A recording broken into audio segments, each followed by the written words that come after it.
The thing about self-managing is it should have an asterisk because what it really means is you're empowered. You're not really self-managing. You have accountability. You're not just accountable to yourself. You have accountability, and there usually is assigned leadership. You're given a problem to solve, and you're given a lot of latitude. It's not open-ended. You're given a lot of latitude, and you're expected to align with other people. You're not allowed to go your own way and step on other products or go against corporate strategy. You're expected, as you operate, to reach out and to collaborate and to figure out how to keep things aligned. This meme in the Agile community of, just create a bunch of people and then get out of the way. This is frankly nonsense. Experienced leaders who hear that, it really diminishes the credibility of what the Agile community has to say.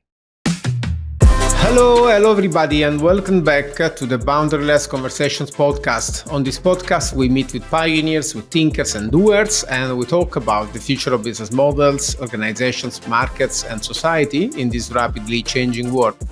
Today, I'm joined by my usual co-host, Shruti. Hello, Shruti. Hi, everyone. Thank you so much for joining us.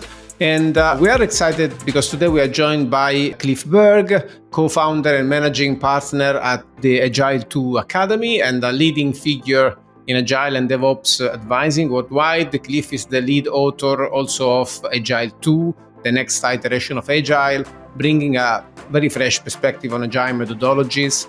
Cliff has an extensive experience as an executive leader advisor.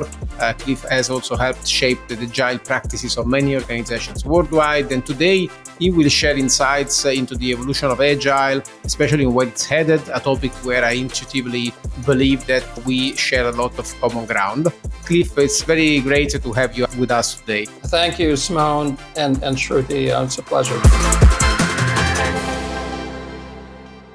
As an opening question, I would like to ask you to maybe share a little bit of a background story of what was your experience in midwifing the Agile 2 thesis into life, because for those of you of listeners which follow your work, this idea of Agile 2 has some level of discontinuity with how we normally identify Agile as a topic in organizational development and design and software development. So I leave it to you to tell us a bit more about how this idea came up together with your fellow writers and doers. When the Agile Manifesto came out in 2000, I was CTO of a company called Digital Focus, and we had about 200 people. And about somewhere in 2000, one of my project managers came to me and said, our team wants to start using extreme programming. Extreme programming was really a hot topic at that time. Everybody in IT was talking about extreme programming. What is that? And it sounds so cool and so on. And so I respected those people. I trusted them, this project manager and the team lead in that team. And I said, try it. And it worked out really well. And so we adopted it across the company. My company became a major sponsor of the annual Agile conference after the Agile Manifesto came out and the Agile Alliance was formed.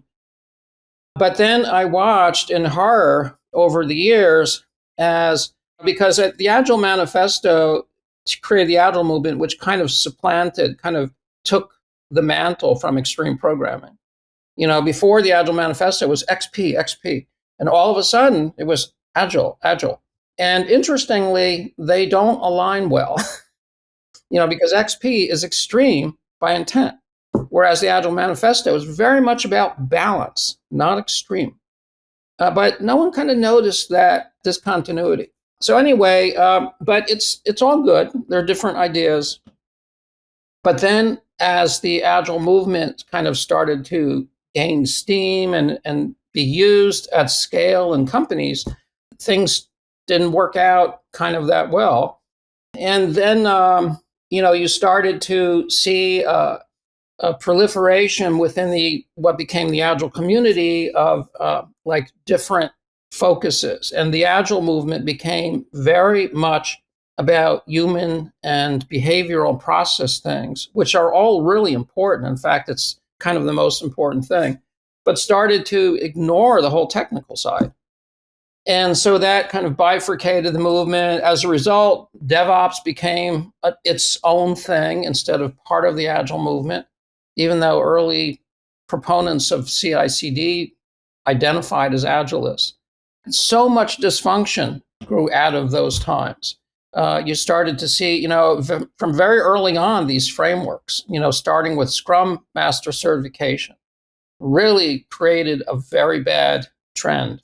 In fact, 10 years after the manifesto, the British Computer Society did a study of the state of Agile, and they basically listed all these dysfunctions. And when the pandemic started a few years ago, it then was 20 years in, those same dysfunctions were still in place. In fact, they were more deeply embedded. And so I thought, this sucks. We have to do something. And I had been for years working with companies to help them improve their DevOps approach. My last engagement before the pandemic was I helped the senior vice president of operations to devise a DevOps strategy at a large fintech company. When the pandemic started, we all kind of had to rethink what we were doing. And I thought, this might be a good time because right now people are in the mindset of rethinking. We had to rethink how we work. So why not rethink all about how we work? And so I put a team together. I reached out to a colleague and we created a list of the capabilities needed by the team. So it wasn't a random list. We needed someone who had deep product design experience, but in an agile way. And I don't mean agile like framework. I mean agile in terms of, so actually his experience was from Google. And someone who had deep program management experience, but with a very fast moving agile flavor. We also human resources, but with an agile flavor. We ended up someone who has a founder of an agile people ops framework, and so on. So we created this table and system engineering because a lot of software is used in products, in real products like Bosch and companies like that. So we put this team together, ended up having 15 people, and then this effort spanned like 6 months. It wasn't a weekend. And we started with a retrospective on what's working and what's not working. What do we think? And we created a list of more than 100 what we called key ideas. If more than one person, if at least two people identified the same issue, it made the list. And then we reviewed that list and we distilled out from that a set of what I regret that we use this term. We call them principles. And really, they should be called reminders because there are no principles. This is about human behavior. There are no principles. The only principle is it always depends. But anyway, we called them principles for better or worse. They're really like reminders. And there were 43 of them. We tried to get a smaller list, but we couldn't. Because we realized that if you distilled it down below that, it would lose its meaning. It would become very intangible. And so we kept it what it naturally was. And it was 43 things. We published that in October of that year as Agile 2. And then we undertook a crash program to write a book about it, which Wiley published. I wanted it to be 200 pages. It ended up being 400 pages. And we wrote and went through like 10 revisions and reviews with everybody. Well, the seven people who volunteered to work on the book out of the 15. And the whole process, including 9 rounds of revision with Wiley and go to print, it was for sale after 4 months, the 400-page book, end to end. Very agile. Could not be done. I said, watch us. It was the chronic dysfunction. And we say very clearly, we're not trying to replace, we're trying to help align, help pivot, and help improve and shore up the Agile movement. Because I write a lot today about the Agile movement's in decline, because it is. But we were trying to prevent that. If the movement's in decline, what that means is it doesn't mean Agile doesn't matter. It absolutely does. It matters more than ever. The ideas are not in decline. It's just AI has now taken the place in terms of things that are top of mind for decision makers and fast moving high tech organizations. Once a movement kind of loses mind share, it tends not to come back. Like you look at Lean Six Sigma and what happened with that, it disappeared almost overnight. But the ideas are still around. In fact, the ideas are embedded in how a lot of people think. So the ideas don't go away. But the movement might lose its share of the space in the talk sphere, but it still matters. It's 43 reminders, but maybe you can give us a little overview of what are the key diseases of Agile that emerged from the retrospective that you did. I'm less interested in the key positive things because everybody knows that about Agile.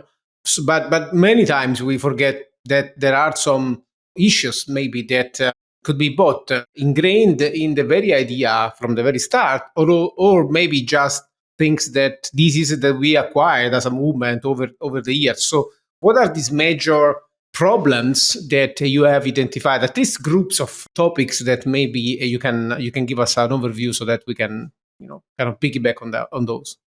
I mean, where to begin? Yes. Recently, I wrote a post that unexpectedly went viral. It was like a random post I made on a Friday night. I didn't expect anyone to see it. And it ended up getting like almost 2 million views. It was basically Agile rest in peace, Agile movement, not Agile ideas. In response to that, there were 700 comments. There were 700 comments that people posted. And so we went through those and tabulated them. We categorized them by what is this person trying to say? And which was not easy. That was a lot of work. We put them in categories. I think there were 19 categories or something.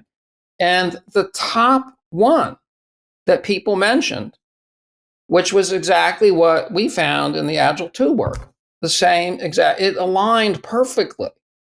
And the top one was it's all about leadership. And yet that's the singular big glaring hole in the Agile manifesto. It says nothing about leadership. In fact, it hints, it very subtly kind of diminishes and dismisses the importance of leadership. Self-organizing team, which has a hint of a really good idea, but it's not expressed right. And trust the team to get the job done, which is a good thing, but it's more about what it doesn't say. Yeah, trust the team, but all the time? Absolutely. Is that an absolute? People often forget that when you have a self-organizing team, someone created the team. Someone decided who was going to be in the team. And someone decided if they were up to the task of being self-organizing. Being self-organizing and having that go well usually requires, number one, you have a very generative, constructive culture, because teams are not an island. They depend on the organization. And it also requires that the people in the team generally have a fairly high EQ. They're not petty and they're not, thinking mostly about what they want to do. And self-organization, I think of our homeowner association, which is self-organizing, and it's a snake pit. The kernel good idea is that you want to empower people, is what they should have said, but with judgment. It's all about leadership. And when the Agile community, which likes to go to extremes, and I blame XP for that, they think self-organization, oh, it has to be absolutely self-organizing, which means no assigned leader. Mm-hmm. Well, usually you do need an assigned leader, but what kind? Again, the Agile community has these memes within it, and one of them is the pointy-haired boss, and they equate managers with the pointy-haired boss.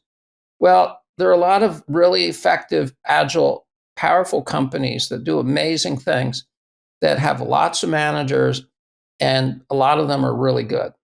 An effective manager is a good leader. Just dismissing, oh, you don't need managers, is nonsense. You absolutely do. It's managers who have authority, who can put things in motion and commit resources and bring the people in, and also mentor people and generate the inspiration and be a servant leader, but also be other kinds of leader. There are many kinds of leadership that are needed to make a complex endeavor work.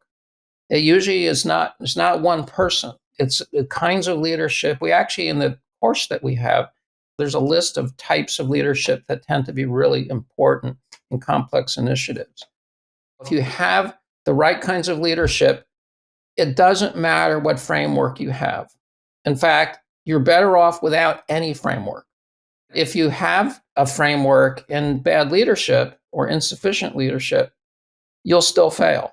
Mm-hmm. The framework is irrelevant at best, and at worst, it's in the way. How do you sort of propagate this further, right? Like now that we have, let's say, Agile 2.0, where let's say leadership is a point that you mentioned, how do you get that buy-in? And more so when businesses are becoming more and more complex, organizations are either way in sort of this constant flux of balancing hierarchy versus attaining flatness in the organization. So how do you, like you said that you Agile 2.0 works better with complex organizations, so just to touch upon that a bit more. Another kind of meme in the Agile community is, it sounds like I'm dumping on the Agile, which I do a lot because you have to make change.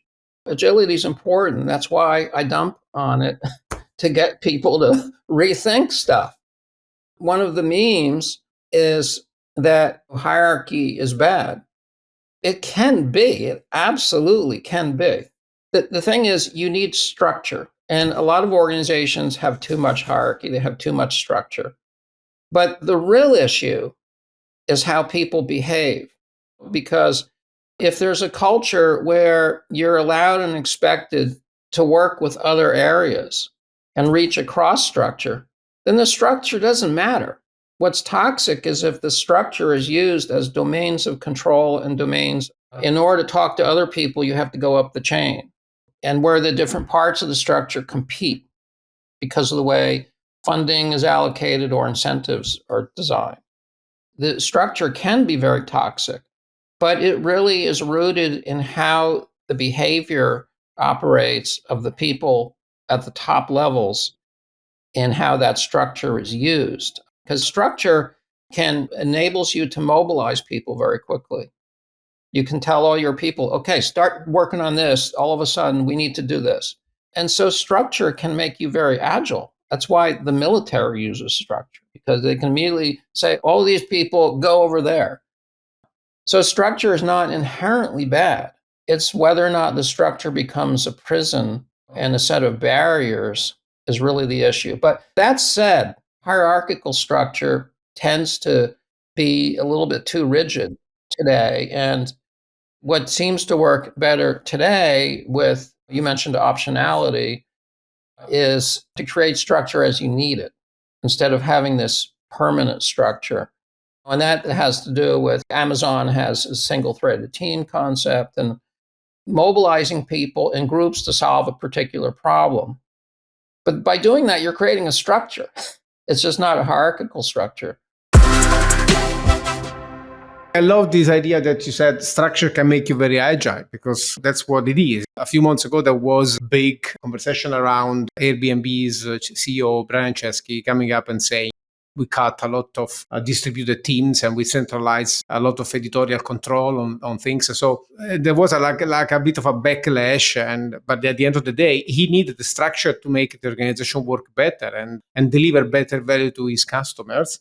So sometimes I feel like when we speak about self-managing organizations, we tend to speak about means instead of ends.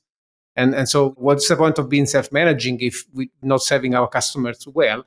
But on the other side, there is some kind of impact that adopting a self-managing structure generates on the outcomes that the organization creates. For example, the more self-managing is the organization, the less coherent is the outcome of the organization, right? So that's kind of an equation that you cannot really force out.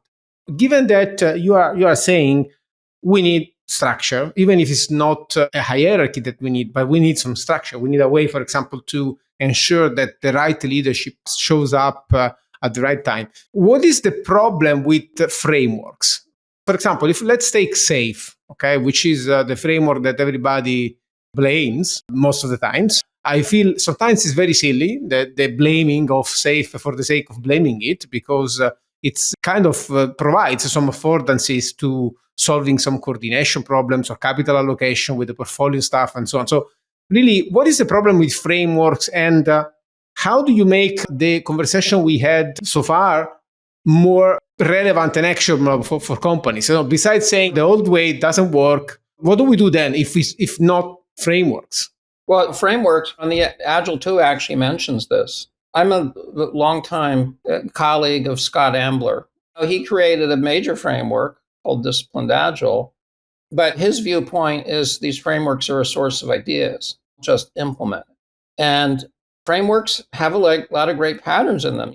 I love SAFE's portfolio Kanban idea, but it's just an idea. It's just an idea. You shouldn't implement that.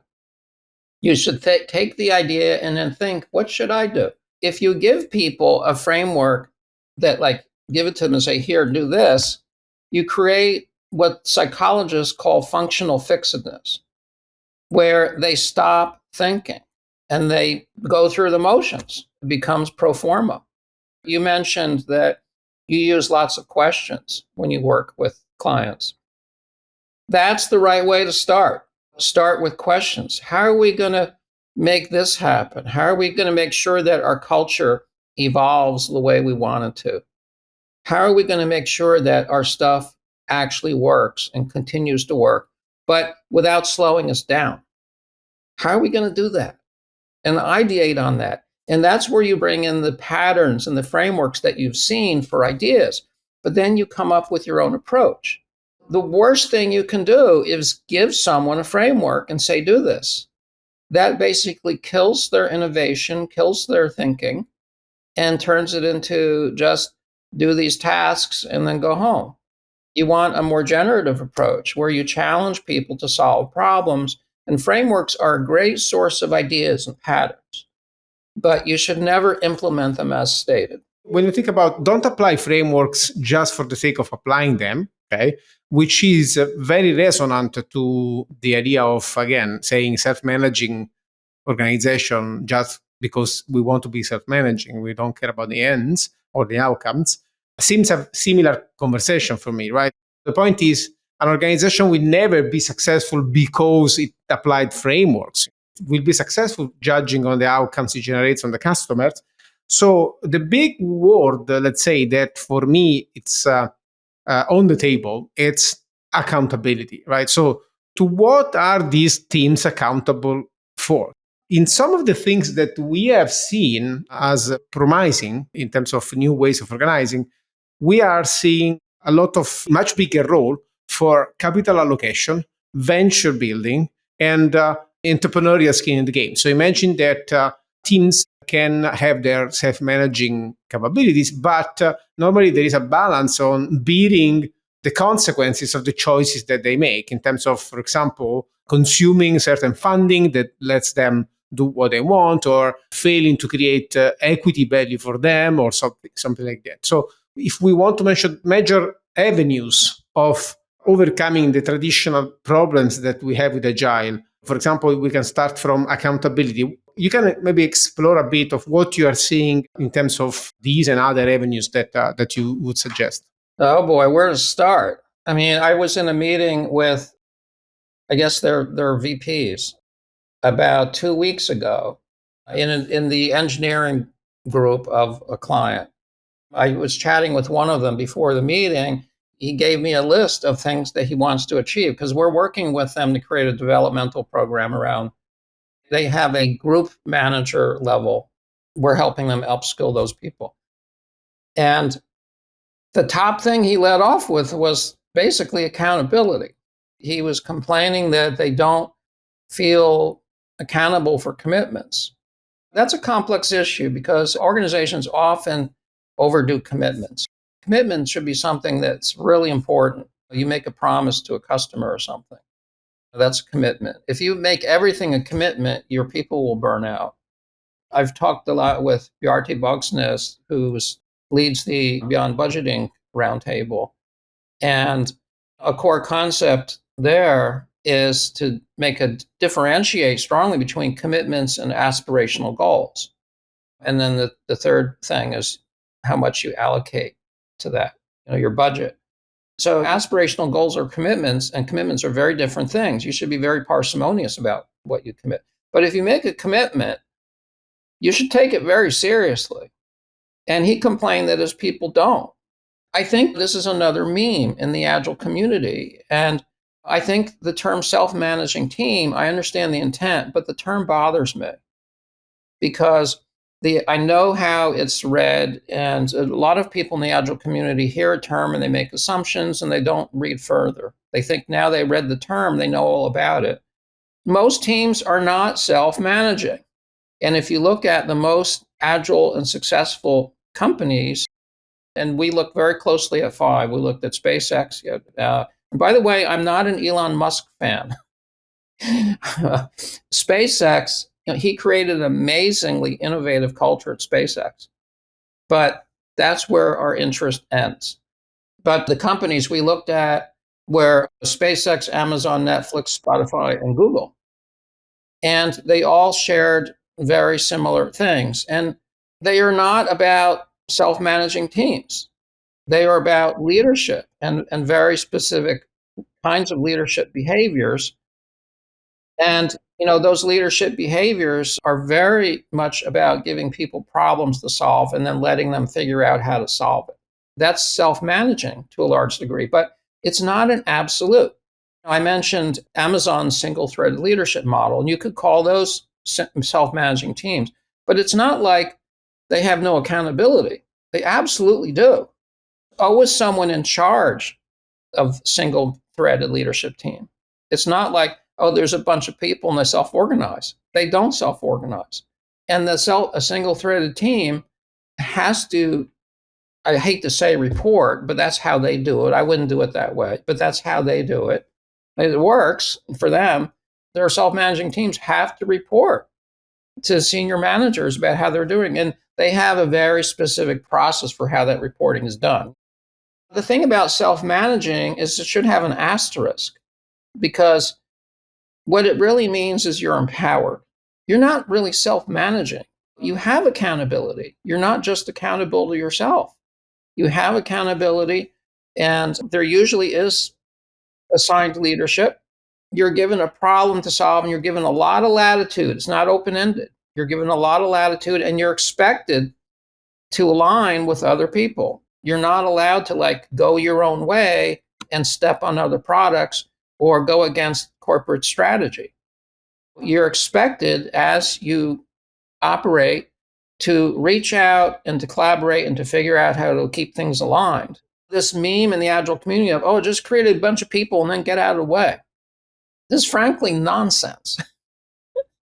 Experienced leaders who hear that, it really diminishes the credibility of what the Agile community has to say, because they know that that's not how things work. The effective leaders in these very effective, highly agile companies are very involved. They're not getting out of the way. They're very involved, and they ask a lot of questions. They give a lot of agency and autonomy, but they're not stepping back and trusting. They're watching.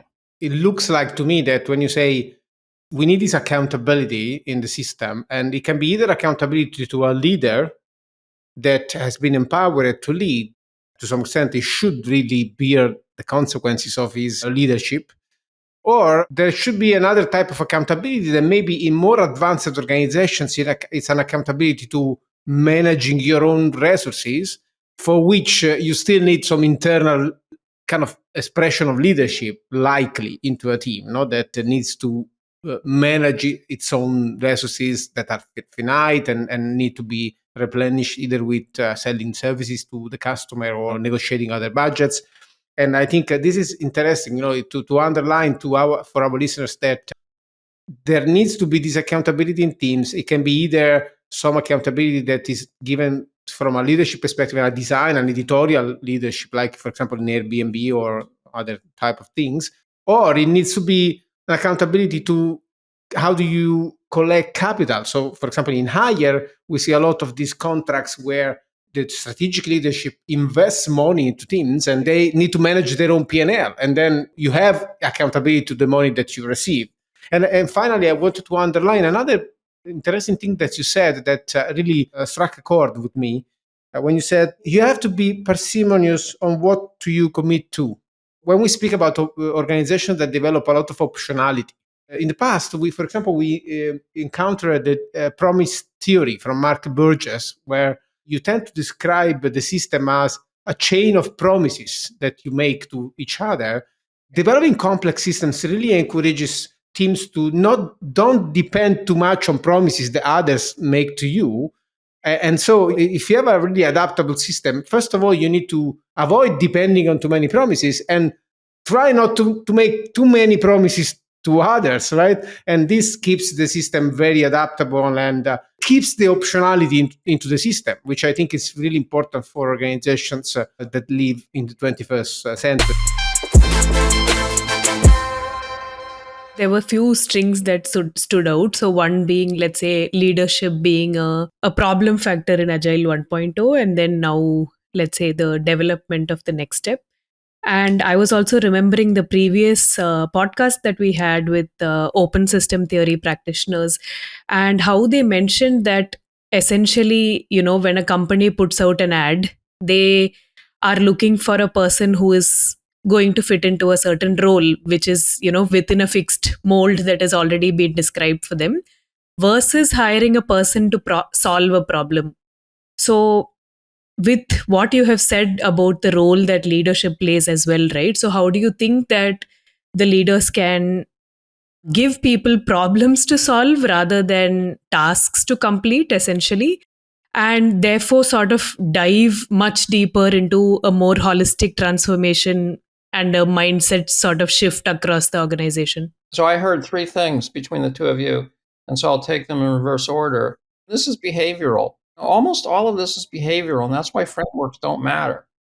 It's all about how people in positions of influence or authority respond in situations.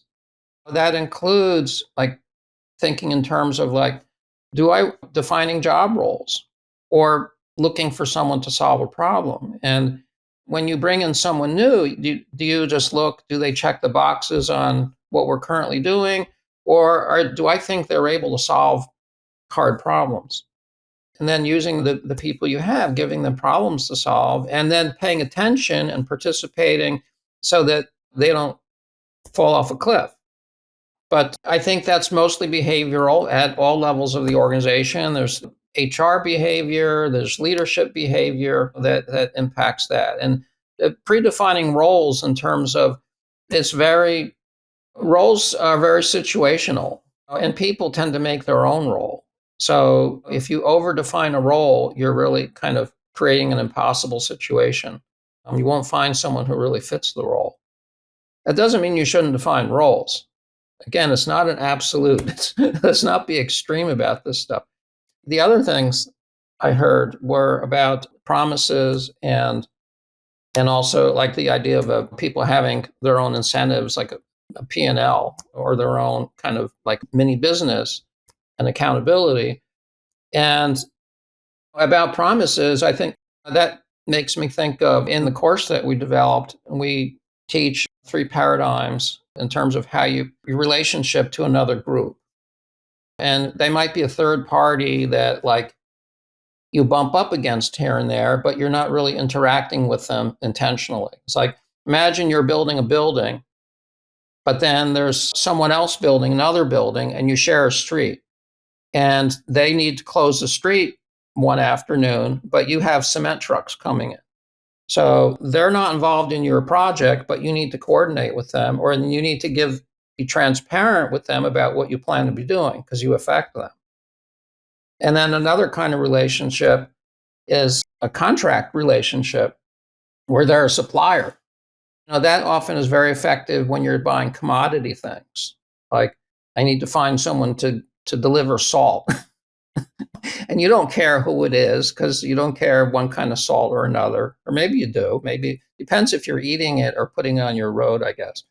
But you want a commodity and it's all the same. You just want the cheapest one and you find the best supplier who's reliable and low cost and so on.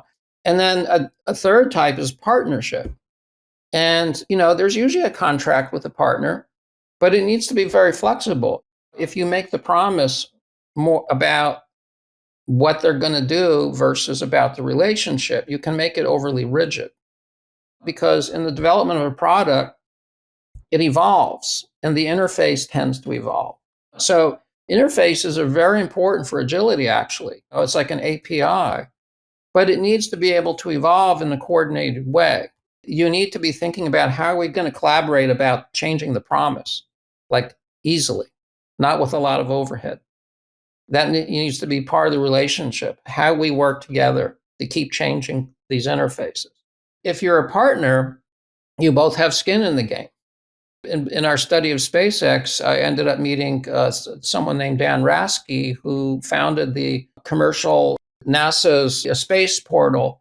It's basically their office that was set up. He co-founded that office as a bridge for space startups like SpaceX, and now the so many others that have sprouted up.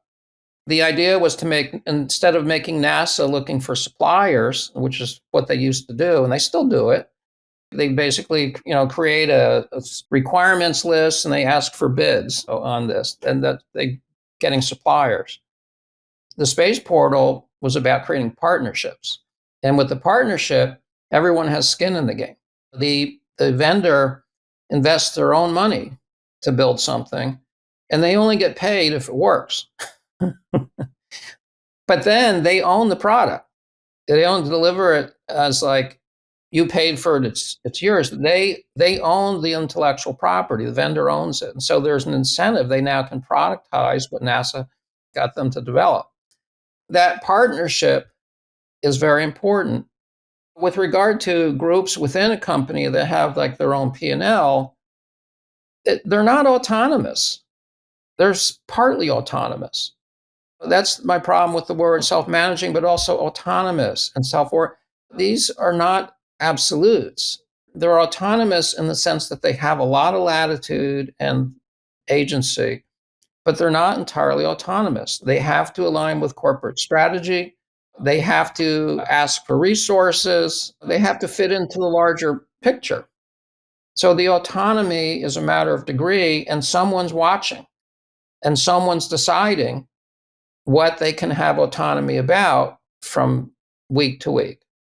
It's not unlimited. It's being managed. The level of autonomy and degrees of freedom are being managed by someone. I think you said again a couple of important things that are worth highlighting when you said, with the example of the NASA portal, and when you spoke about the importance to be elastic in changing promises, right? A lot of what we are seeing in terms of organizational innovation for the most performing companies we are seeing these days is coming in from two spaces, let's say, right?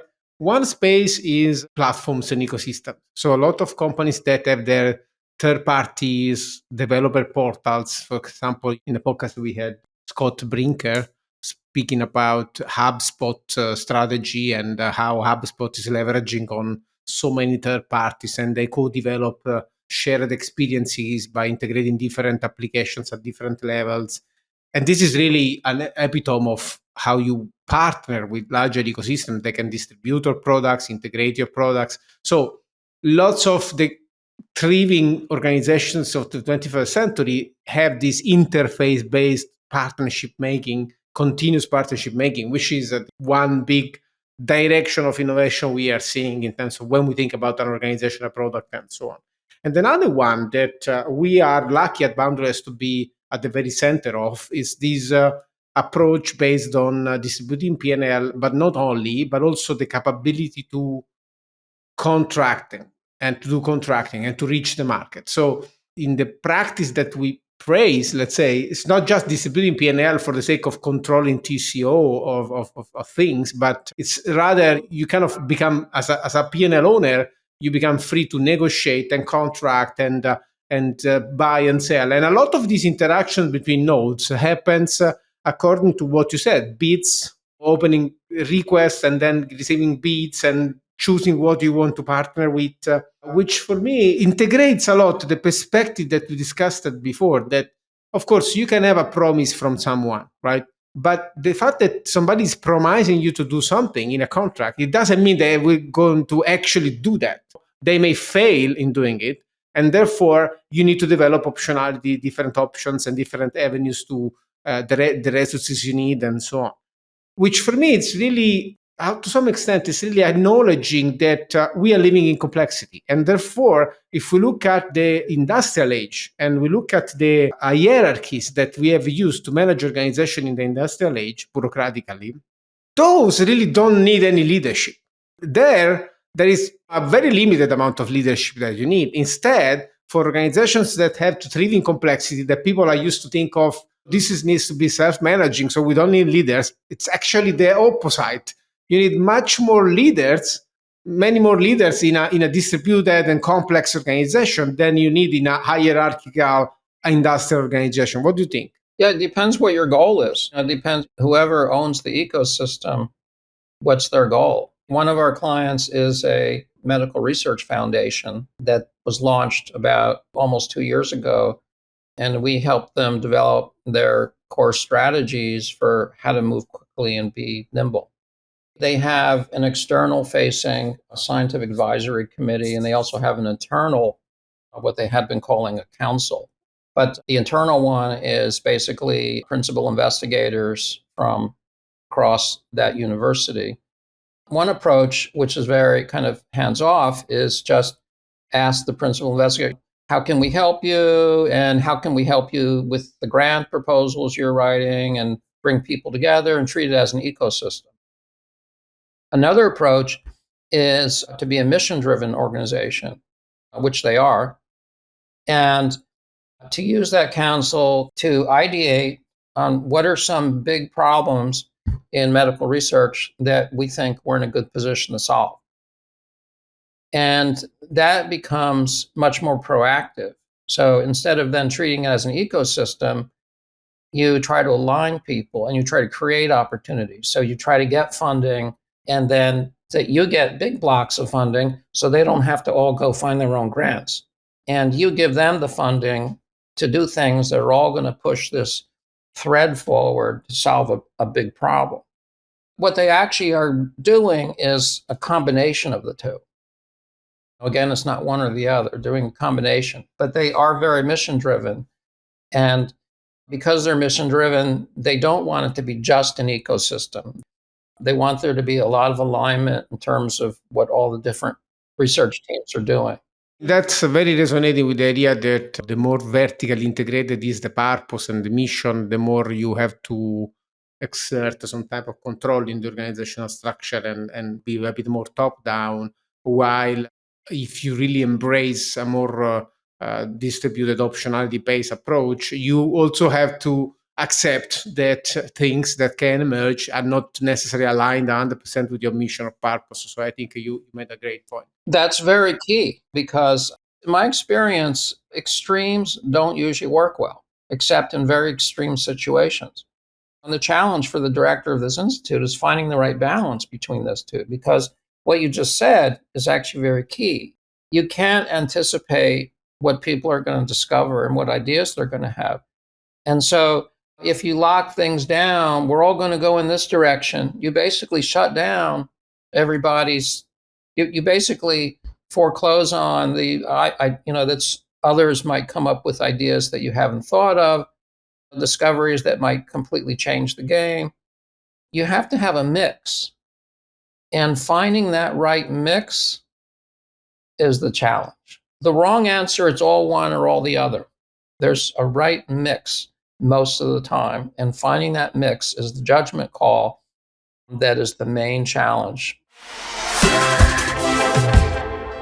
For me, it's always been about, let's say, even with my previous roles, when we do take up transformation practices, it sort of dies out post, let's say, one implementation quite often. I'm not saying all the time, but quite often. So, how do you, let's say, ensure that these practices have sustainability in them? How do you ensure it's sticky as a practice and it basically runs its course rather than being like a one time sort of implementation activity? A lot of people in leadership roles in the IT field during the period of Y2K, around that time, a lot of them had Y2K programs that worked, and they learned that approach. And also the whole area of data management and getting control of your data was very prominent during the early 2000s. And a lot of managers learned from that experience. And they basically learned that what worked was what like Accenture and those companies do. They come in and help you create a big program plan, and then you roll that out, and then you're done. And they learned that paradigm. And that paradigm does not work for this, because this is very behavioral. Actually, there are some parallels with data management because there's behavior there too, but not to the same degree. Agility is almost entirely behavioral, and the behaviors that really matter are not the individual contributors, it's the leaders, the people in roles that have any kind of authority. And so, really, it's mostly about behavioral change of people in leadership roles. And that is the single thing to focus on. And few transformations focus on that. They're usually about creating new processes and stuff. The processes, the frameworks don't matter because people will create the processes they need if the leaders are good. They'll figure out what process you need process, but you don't have to give them a process. You don't have to have some group define this is how everyone's going to do things. They will figure out what processes they need. That the processes come second, not first. You need to improve the leadership skill. They need knowledge too. They need knowledge of lean thinking and those kinds of things, because those are mental toolkits. But first and foremost, they need the behavioral change. You need to improve their EQ. Most people in leadership roles don't have leadership training. They don't, and they need to. And it's more than a 2-hour seminar. There's a lot to learn. We've identified that the applicable, domains are leadership theory, behavioral psychology, cognitive science, operations research, and organizational culture theory. And people need to understand the key ideas in those fields in order to have the cognitive framework for how to think about what they're doing when they lead. Sounds like a lot overlapped with the idea of an entrepreneur. Am I right? Very much so. Entrepreneurial thinking is very important today among leaders in organizations. One of the common behaviors that we found in these highly agile companies was the expectation that people will try things before being sure. Instead of planning it all out and dotting every I until you're completely sure this is going to work, and then it probably won't because it's too late and people are sick of it and the details are not right. So you overplan and then you miss the window of opportunity. We found in these highly agile companies that the leaders are very proactive about insisting that people try things before being sure. They're proactive about that. Amazon has a rule of thumb, 70%. If you have 70% of the information you need to make a decision, you need to make the decision. Don't wait to have more information. 70% is enough. Make the decision and in a safe way and contained way and see what happens. SpaceX has a similar rule. If you're 51% sure it will work, you need to try it. Don't wait. Waiting is a lean waste. Don't ever wait. If you're 51% sure, that's good enough. Click print on the 3D printer to make the part, put it in the rocket engine, and put it on the test stand and see what happens and measure the heck out of it. So the leaders are very proactive about letting people know that the leaders expect that you won't wait, that you won't hesitate. Leaders generate the culture through articulating what they expect and then how they react to things. I mean, there's a lot of risk tolerance, a lot of learning how to negotiate, of course, convincing people to follow your advice or in general your leadership. It makes me think of an article. I don't remember the name, but it's really also overlapped with a lot of the work we do with the 3EO, an article from the HBR from many years ago, a couple of years ago. Essentially, they identified three types of leadership for adaptive organizations. And it was some kind of architectural leadership that is needed to set the rules of the organization.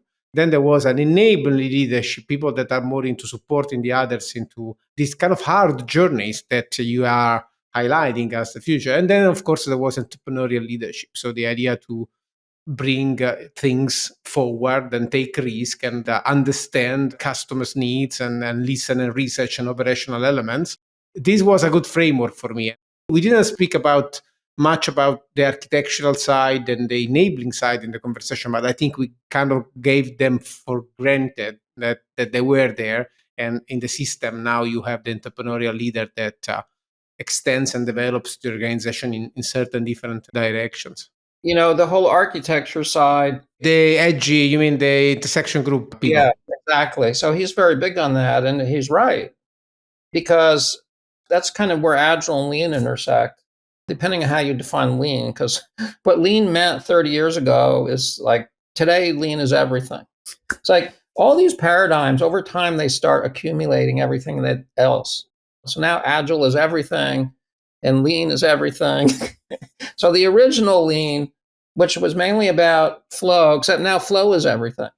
But the original Lean was more about sequential processes.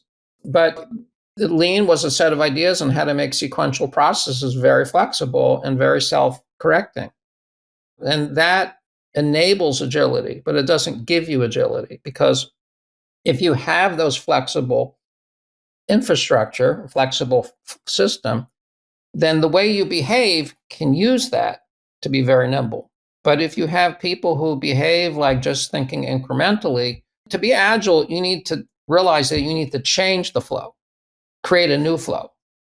So if your behavior is just think incrementally, you'll just think how to tweak the flow. You won't think about, that flow is not right. You need a new flow. Thinking about, the mechanics and the flow and like edgy, the architecture. And I know he thinks of architecture in terms of people too. That's really important. It takes many kinds of leadership. Like Peter Drucker used to say, you need inside person, an outside person, and a person of action.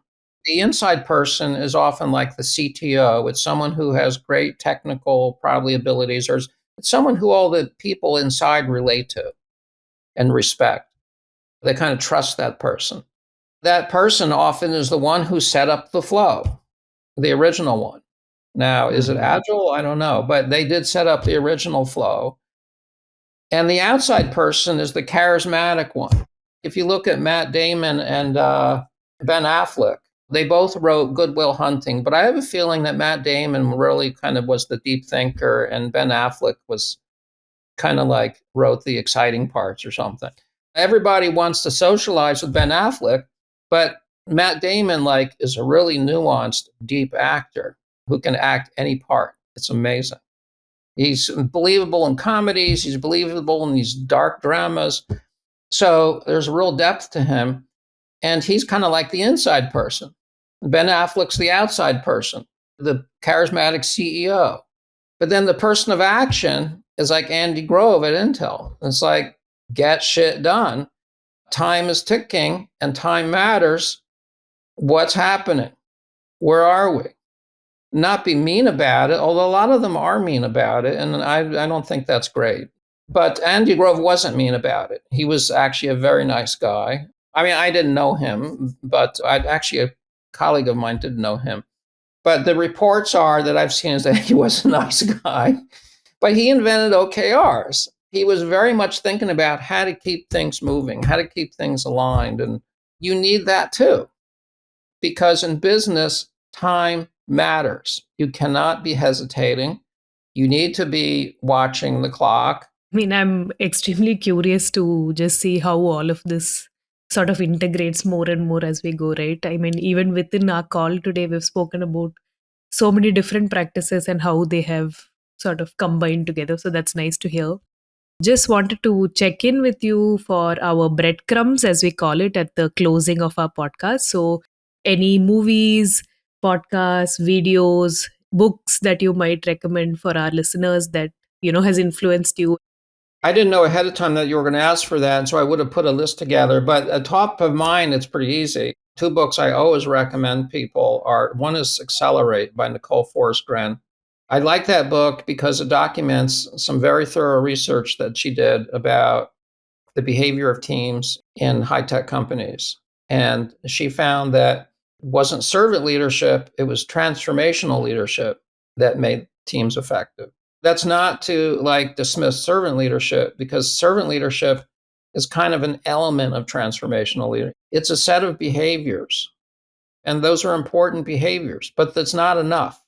Leading teams is more than that. Her research is very factual and concrete. Although I would caveat, she co-authored it with Gene Kim and Jez Humble, and lately Jez Humble has decided to promote the idea of what in programming is now called trunk-based development, as if that's the only way to do things. And it's not. It's not the only way or best way. It's a way, and it's a good way, but it depends. There are lots of situations where it's not the best way. So he's kind of very pedantic about that issue, which is mentioned in the book. But I highly recommend the book. It's a fantastic book. She actually, by the way, has a copy of the Agile 2 book. I've talked to her, and she she liked our book. Another is David Marquette, who wrote Turn the Ship Around. And he's a former submarine captain. He writes about how he was generative in converting his crew from being people who just take orders to people who think for themselves. He gave them problems to solve. And he taught them to think out loud instead of being tight-lipped and afraid to say what they really think. So he was a coach and a mentor also. And he also remained a decision maker. He didn't just stand back. He made decisions. Leaders don't abdicate. They're decisive. But they know when to let other people decide. And they prefer to do that. But they also know that time matters, and it's their job to make sure that things keep working. And he also has a copy of the Agile 2 book, and I have a picture of him holding it. His book is fantastic. It's a great read. I highly recommend it. It's called Turn the Ship Around. Thank you so much, Cliff. I mean, it was a long conversation, and this is really a thesis and topic that it's dear to our listeners. This is something that we discuss very often, right? How do we evolve from old models that need to be reinvented, because the market now, the society now really demands different approaches, demands a different level of leadership and adaptability. So thank you so much for your time. I hope you also had good time. Thank you. It was a pleasure. And I'd just like to close with one thought. Yeah. It's not what you do, it's how you do it. Yes.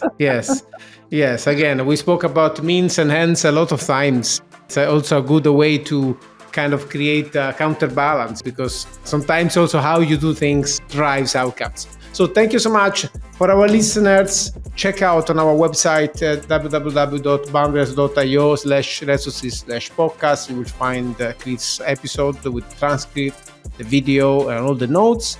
And until we speak again, remember to think boundaryless.